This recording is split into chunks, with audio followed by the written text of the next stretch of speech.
Terpantas, terkini dan sahih. Bila-bila masa, di mana jua. Berita di jari. Subscribe YouTube Bulletin TV3. Buletin pagi 18 Disember bersama saya Azin Hussein. Tajuk utama pagi ini: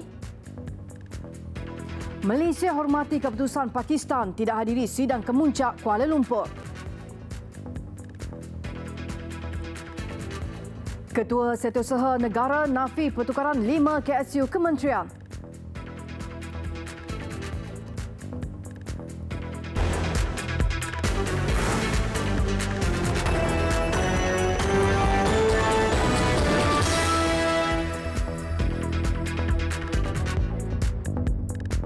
Assalamualaikum dan salam sejahtera. Perdana Menteri Tun Dr. Mahathir Mohamad percaya rakan sejawatnya dari Pakistan, Imran Khan, mempunyai sebab tersendiri tidak menghadiri sidang kemuncak Kuala Lumpur 2019 yang membuka tirainya hari ini. Beliau berkata keputusan itu terpulang kepada pemimpin itu dan Malaysia tidak akan memaksa mana-mana pemimpin negara Islam untuk menghadiri sidang berkenaan. Yang tu pilihan dia lah, kita tak boleh paksa. In Islam there is no compulsion. Dia tak boleh datang, mungkin masalah lain lah. Tapi apa yang dilapor dalam akhbar dia tu tak kena. Tak ada masalah. Bagi kita tak ada masalah. Jelas beliau, Malaysia menjemput 50 negara Islam yang diwakili pelbagai peringkat pemimpin. Selain Imran Khan, turut tidak dapat hadir ke sidang itu adalah Raja Arab Saudi, Raja Salman Abdul Aziz Al Saud. Mengulas lanjut, beliau berkata sidang itu bukan untuk mengambil alih peranan Pertubuhan Kerjasama Islam OIC. Tegasnya, Malaysia terlalu kecil untuk berbuat demikian dan sudi bekerjasama dengan mana-mana negara yang mahu menganjurkan sidang kemuncak untuk berbincang perkara yang sama. Tun Dr. Mahathir berkata demikian setelah mengadakan tinjauan persiapan sidang kemuncak berkenaan semalam.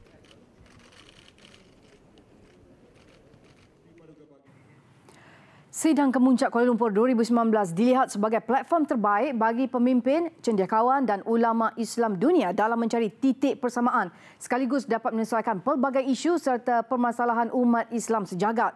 Memulakan agendanya dengan sidang kemuncak belia semalam, ia bakal memperlihatkan lebih 400 peserta dari 53 buah negara duduk semeja membincangkan pelbagai perkara termasuklah isu pembangunan, ekonomi dan pendidikan. 7 tonggak bakal menjadi teras penganjuran persidangan yang bakal dirasmikan oleh Yang di-Pertuan Agong Al-Sultan Abdullah Riayatuddin Al-Mustafa Billah Shah esok. Ia termasuklah pembangunan dan kedaulatan, integriti dan tadbir urus, keamanan, keselamatan dan pertahanan, keadilan serta kebebasan. Sidang kemuncak yang akan berlangsung di Pusat Konvensyen Kuala Lumpur KLCC itu antara lain bertujuan membincang dan mencari jalan penyelesaian baharu yang menimpa dunia Islam selain menyumbang ke arah penambahbaikan situasi umat Islam dan negara-negara Islam. Justru ia tidak sekadar menjadi medan retorik, sebaliknya platform mencari penyelesaian konkret terhadap permasalahan yang dihadapi. I believe this platform, the KL Summit and the Youth Summit, are important initiatives which will provide the means for Muslim thinkers, politicians and youth to solve these problems. Now, there are many platforms, many frameworks of action, but this is, I believe, one of the most important platforms because it brings the best minds of the Muslim world. The big question, how we can translate this into a workable political program and to read together what is happening in the region. I am very much optimistic. It is a lengthy track. It needs patience, but I think we are in a correct direction. Persidangan ini juga turut dilihat tepat pada masanya di mana ia dapat mengumpulkan pemimpin utama, cendekiawan, intelektual dan tokoh dunia Islam pelbagai latar belakang dalam mencari keputusan deklarasi dan kemudiannya diterjemahkan di dalam bentuk tindakan realiti. Antara yang bakal hadir Presiden Turki Recep Tayyip Erdogan, Emir Qatar Sheikh Tamim Haddad Al Thani dan Presiden Iran Hassan Rouhani. Meskipun ada yang bersikap sinikal dan kritikal, jelas Malaysia dan Perdana Menteri Tun Dr. Mahathir Mohamad yang juga pengerusi sidang kemuncak ini telah pun bersedia untuk mengetengahkan seruan penyatuan dunia Islam dalam perjuangan menggapai semula kegemilangan yang pernah dikecapi suatu ketika dahulu dengan berpandukan pemahaman kontemporari yang komprehensif sejajar dengan pencapaian nilai tertinggi Islam serta kedaulatan ummahnya. Ridan Husin, Media Prima Berhad. Desas-desus membabitkan pertukaran 5 ketua setiausaha KSU daripada pelbagai kementerian menjelang minggu ini adalah tidak benar. Ketua Setiausaha Negara Tan Sri Dr. Ismail Bakar yang menafikan perkara itu berkata, dakwaan bahawa keputusan pertukaran itu adalah atas permintaan menteri juga tidak betul dan hanya bersifat persepsi semata-mata. Menurutnya, sehingga kini pihaknya tidak mendengar keputusan pertukaran 5 KSU terbabit selain tidak pernah menerima permintaan pertukaran mereka daripada pihak menteri. Sebelum ini terdapat laporan portal media tempatan memetik kenyataan sumber kerajaan yang mendakwa pemindahan membabitkan KSU beberapa kementerian sudah dinamakan. Dalam pada itu, Tan Sri Ismail turut meminta semua pihak tidak mengamalkan sikap tuduh-menuduh dengan mengatakan penjawat awam cuba mensabotaj kerajaan sedia ada dengan cuba mewujudkan daulah terpendam.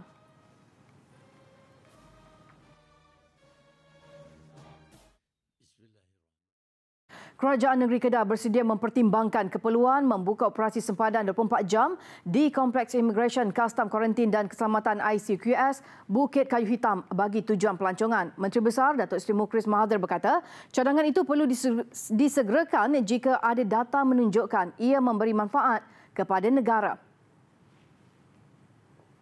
Kalau ada data-data seperti itu, bolehlah dipertimbangkan. Kerana pada waktu yang sama kita perlu juga ambil kira soal keselamatan, ya, soal bagaimana kita nak pastikan ianya tak disalahgunakan dengan masalah penyeludupan. Beliau berkata demikian selepas melancarkan Direktori Pelancongan Kedah di Alustar. Tegasnya, bagaimanapun perkara itu perlu dikaji secara mendalam terutama kesan dan risikonya. Ketika ini, pintu sempadan dibuka 24 jam untuk kenderaan berat dan pergerakan kargo sahaja.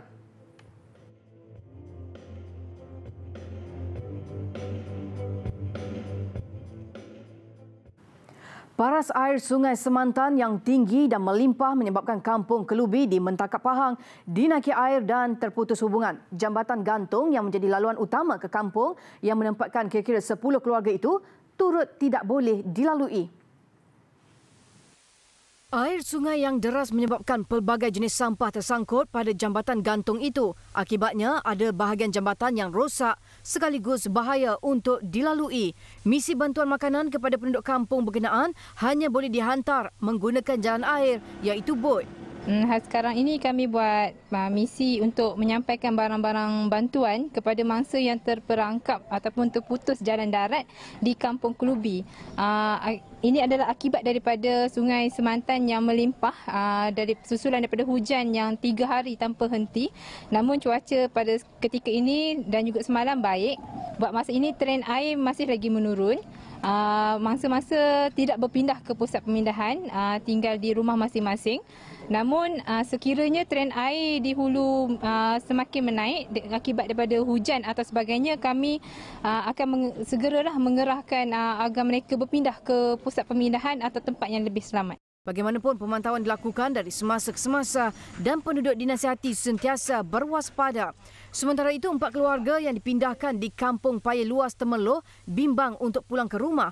Ia berikutan keadaan cuaca yang tidak menentu dan mereka serik kerana sudah 2 kali dipindahkan.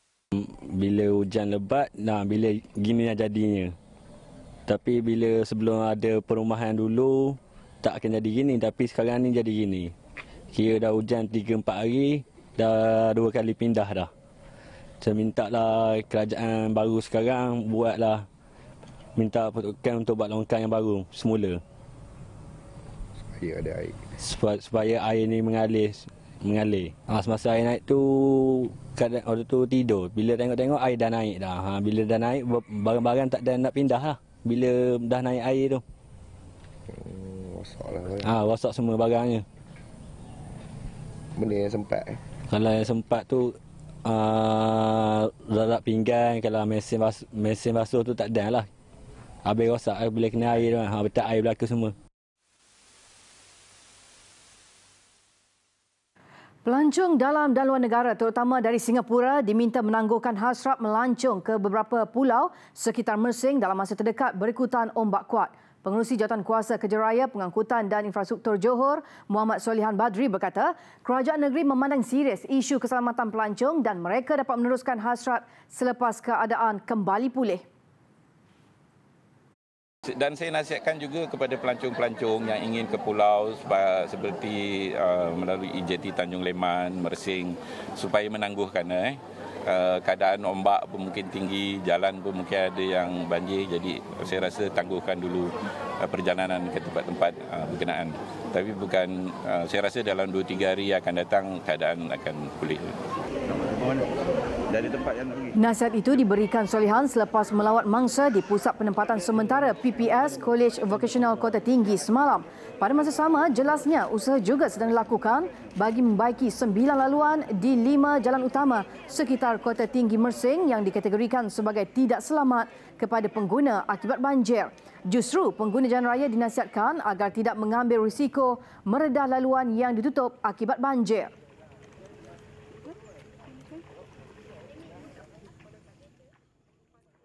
Kerajaan diharap dapat mempertimbangkan cadangan untuk menaikkan tarif khidmat pembentungan yang disediakan Syarikat Pembentungan Negara Indah Water Consortium Sdn Bhd IWK pada suku pertama tahun depan. Ketua Pegawai Eksekutifnya M. Narendran berkata, perkara itu dikemukakan kepada Kementerian Air, Tanah dan Sumber Asli dan hanya menunggu maklum balas. Ini kerana jelasnya sejak 25 tahun tiada kenaikan tarif khidmat pembentungan yang mana IWK hanya mengenakan caj 8 sen 1 meter padu dan antara caj yang terendah di dunia. Beliau turut memberi jaminan jumlah kenaikan itu pada kadar minimum dan tidak akan membebankan orang ramai. Tambahnya lagi, pihaknya mengemukakan 2 pilihan berkenaan cadangan kenaikan tarif. Pertama, dengan menyelaraskan semua kategori tarif domestik kepada RM8 dan mengecualikannya bagi golongan berpendapatan rendah B40 serta yang berdaftar dengan IKASih. Sementara untuk pilihan kedua ialah kenaikan minimum RM2 bagi setiap kategori.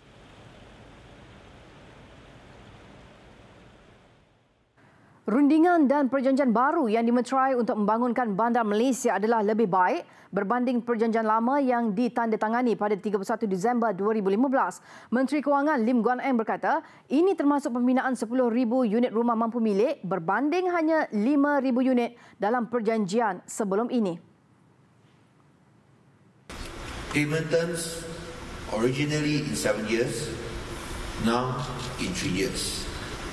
Deposit of 741 million ringgit deposit, now with the 500 million ringgit advance payment compared previously.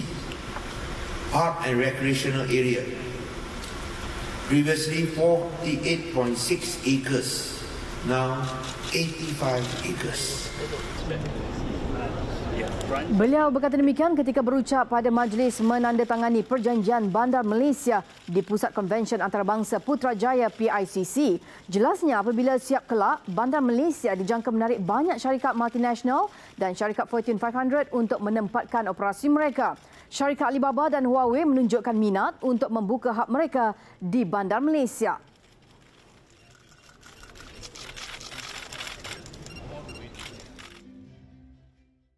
MARA mengurangkan penghantaran pelajar perubatan tajaannya ke luar negara bagi mengatasi lambakan graduan dalam bidang berkenaan ketika ini. Menteri Pembangunan Luar Bandar, Datuk Seri Rina Harun berkata, sebaliknya kerajaan akan memberi fokus kepada penghantaran pelajar membabitkan kursus berkaitan teknikal bagi menyediakan keperluan pekerja negara menghadapi revolusi industri 4.0.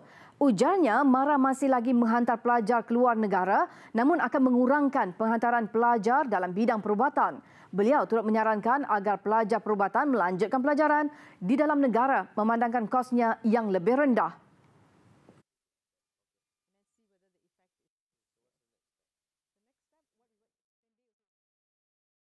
Hajat seorang graduan Universiti Malaysia Kelantan UMK yang menghidap kanser pangkal hidung tahap 4 untuk memakai jubah convocation dan menerima scroll ijazah sarjana muda akhirnya tercapai apabila satu majlis khas diadakan di kediamannya di Kampung Kok Kiat Baka, Machang, Kelantan. Abdul Halim Mat Hassan, anak ketujuh dari 10 beradik itu, menerima scroll ijazah sarjana muda pengajian warisan dari Naib Chancelornya Profesor Datuk Dr. Nur Azizi Ismail. Mereka yang hadir turut meraihkannya dengan memakai jubah rasmi convocation seperti Majlis Sebenar Convocation UMK kali ke-9 pada 19 Oktober lalu. Abdul Halim tidak dapat hadir kerana tahap kesihatan yang tidak mengizinkan selepas menjalani pembedahan.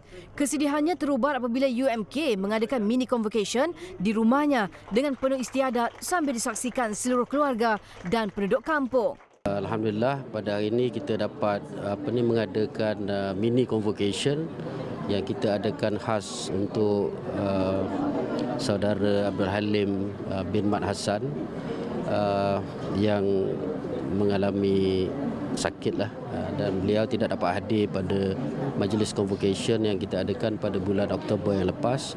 Jadi kita di pihak UMK mengadakan inisiatif ini untuk mengadakan mini convocation sebagai menghargai ijazah yang telah dimiliki oleh beliau dan juga untuk kita katakan sebagai pemberi semangatlah.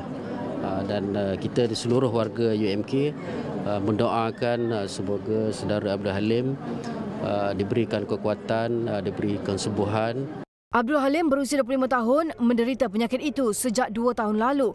Namun dia bertekad kembali sihat untuk membantu keluarganya. Alhamdulillah, terima kasih kepada pihak pentadbir UMK, Hal Ehwal Pelajar dan Alumni, pensyarah-pensyarah dan semua warga UMK yang terlibat pada hari ini. Alhamdulillah, saya sangat-sangat gembira, rasa banggalah dengan apa yang Allah takdirkan pada hari ini. Saya berjaya konvo lah, Alhamdulillah. Dan terima kasih juga kepada ayah saya dan ibu saya yang banyak berkorban masa, tenaga, rezeki semua untuk saya lah, untuk saya berjaya dalam apa yang saya lakukan sampai hari ini.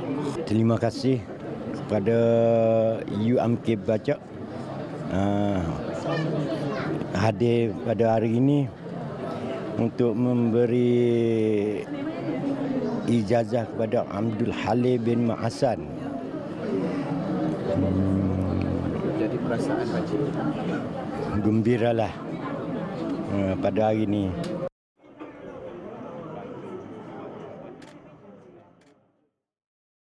Bertemu kembali. Mahkamah Agung India bakal mendengar suatu petisyen yang mencabar kesahihan Akta Pindaan Perlembagaan CAA yang menjadi kontroversi apabila diluluskan baru-baru ini dari segi perlembagaan. Satu panel Mahkamah Agung yang dipengerusikan oleh Ketua Hakim SA Bob D berkata permohonan itu akan didengar bersama-sama isu tertunggak lain pada hari ini. Setakat ini hampir 12 petisyen berasingan telah difailkan terhadap CAA di Mahkamah Agung. Undang-undang berkenaan bertujuan memberikan kewarganegaraan kepada pendatang tanpa izin yang menganut 6 agama termasuk Hindu, Sikh dan Buddha. Ia bagaimanapun menghalang pendatang Islam daripada memohon kewarganegaraan. Parti Pembangkang dan anggota masyarakat sivil di India mengkritik undang-undang berkenaan yang bercanggah dengan Perlembagaan India kerana mengecualikan orang Islam.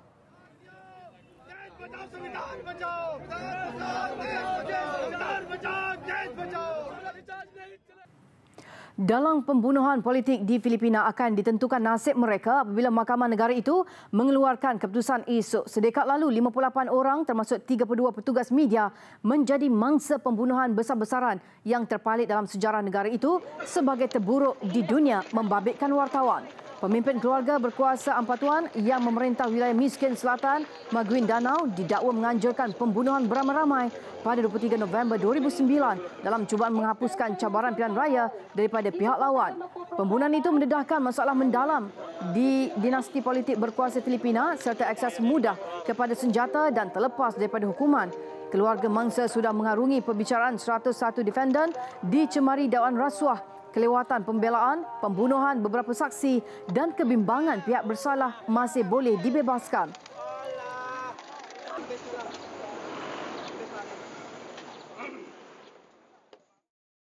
Pemain badminton nombor 2 dunia Chao Tian-Chen meluangkan masa semalam bersama lebih 300 pemain badminton dari seluruh negeri Perak sempena program memperkasakan remaja melalui badminton bersama Chao Tian-Chen. Tian-Chen turut berkongsi ilmu kepada peserta-peserta program mengenai aspek penting yang perlu ada dalam diri seorang yang bergelar pemain badminton. Program yang berlangsung di arena badminton Ipoh Perak itu menyaksikan Tian Chen, pemain dari Taiwan, berkongsi ilmu, menunjukkan demonstrasi bagi teknik warming up yang betul bagi seorang pemain badminton. Malah program yang disertai hampir 300 pemain dari seluruh Perak itu turut mengadakan sesi soal jawab bersama pemain nombor 2 dunia itu. Turut hadir Muhammad Zamri Bahri, Setiausaha Kehormat Persatuan Badminton Perak. Menurut Zamri, selain inisiatif membuat program seumpama ini, Persatuan Badminton Perak juga kini dalam proses rundingan untuk mendapatkan tajaan kelengkapan sukan daripada Sang Ban. Okey, untuk program pembangunan kita sentiasa ada lebih kurang 50 ke 60 orang lah. Semua peringkat ada bawah 12 tahun, 10 tahun, 14 tahun mengikut kejohanan BEM lah. Dan kita pun ada pemain yang mewakili negara lah. Tambah Zamri, syarikat pengeluar alatan sukan itu beroperasi di Perak turut digunakan oleh atlet di peringkat antarabangsa dan pastinya dengan kerjasama ini nanti ianya dapat memberi manfaat lebih 60 pemain yang membabitkan pemain negara dan pemain remaja yang bernaung di bawah persatuan itu.